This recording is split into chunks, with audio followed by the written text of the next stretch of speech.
sarà Conegliano. Bentrovati al meteo. Ancora qualche cenno di instabilità sul nostro territorio, ma vediamo che cosa dovremo aspettarci nella giornata di mercoledì 2 settembre.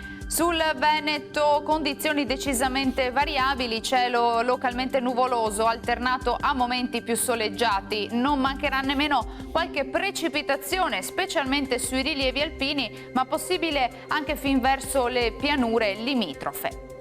Temperature in calo, minime tra 12 e 18 gradi, massime invece tra i 21 e i 26 gradi all'incirca. Ci spostiamo ora sul Friuli Venezia Giulia, qualche nube al mattino alternata a schiarite, nel pomeriggio occasionali acquazzoni in montagna e sulle zone circostanti. Temperature minime fino a 17 gradi, massime sui 23-25 gradi.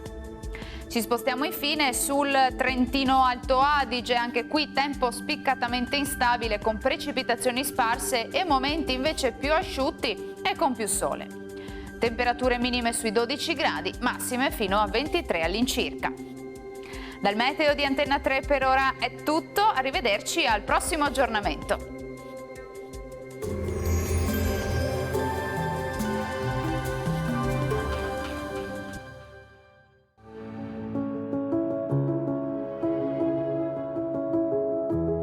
Ad accogliervi sarà Conegliano.